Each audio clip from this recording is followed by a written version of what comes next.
Jim? Yes, did the president ask Gary Cohn to intervene or block AT&T's merger with Time Warner? I'm not aware of any conversations around that matter. And just to get back to John and Hallie's question about the president's comments about Democrats and Jewish people, isn't that kind of rhetoric just sort of beneath everybody? And do you think that the president has thought at all going into this 2020 campaign that the rhetoric just needs to be lowered, whether it's talking about Democrats, the media, immigrants, or should we just plan on hearing the president use the same kind of language that we heard in 2016 and all through the first couple of years of this administration?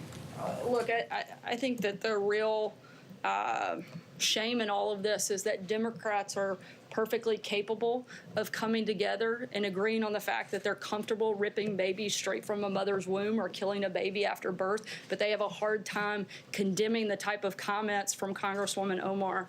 I think that is a great shame. The president has been clear on what his position is, certainly what his support is for the people and the community of Israel.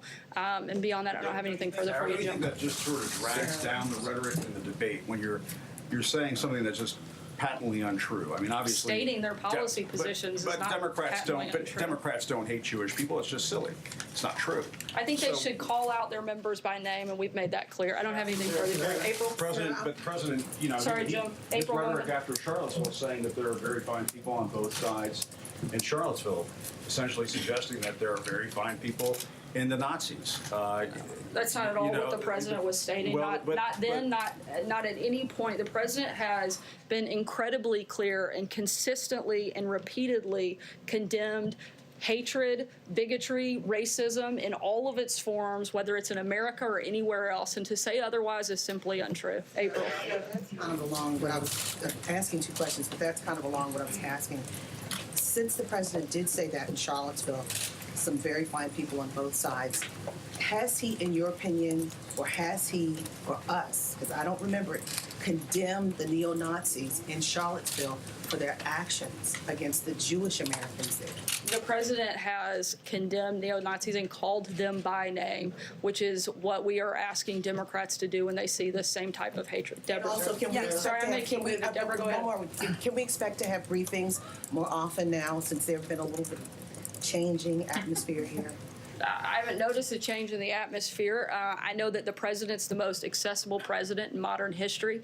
I know that he takes questions from you guys nearly every single day, and on days he doesn't, sometimes I do it from here. We answer hundreds of questions from reporters all over the world every day. We're going to continue to do that. Sometimes we'll do it from this room. Sometimes we'll do it in other venues and other platforms. Yeah, and let me, in the new spending blueprint, the OMB, why did the OMB include money for the Yucca Mountain? I'm sorry, can you say it a little louder?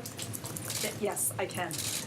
Why did the OMB include money for the Yucca Mountain nuclear waste repository?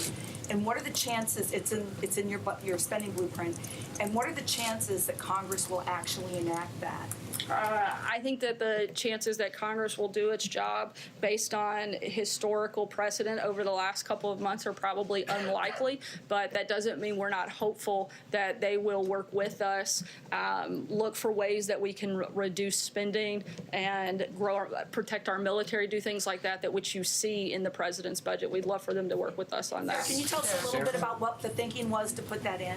I'm not aware of any specific policy changes on that front or anything on there. I'll let you know if we have something. One last question, Paula. Sir, why did the president write a check to Michael Cohen for $35,000 in August of 2017 while he was here in the White House? What was that money for? I'm not aware of those specific He testified about this. He specifically accused the president of engaging in a conspiracy to conceal campaign finance violations. He presented the check. The president's been clear that there wasn't a campaign violation. Beyond that, I can't get He in. didn't know about these hush money Beyond that, I payments. can't. His story has changed. Again, I would refer you back to the president's comments. That's not something I'm a part of, and I would refer you to the president's outside counsel beyond his comments. This is what he did during his time at the White House. Does the White House deny that the president is Individual ONE?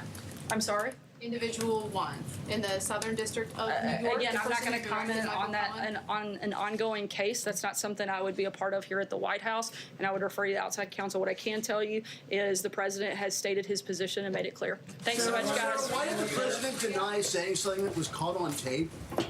So that press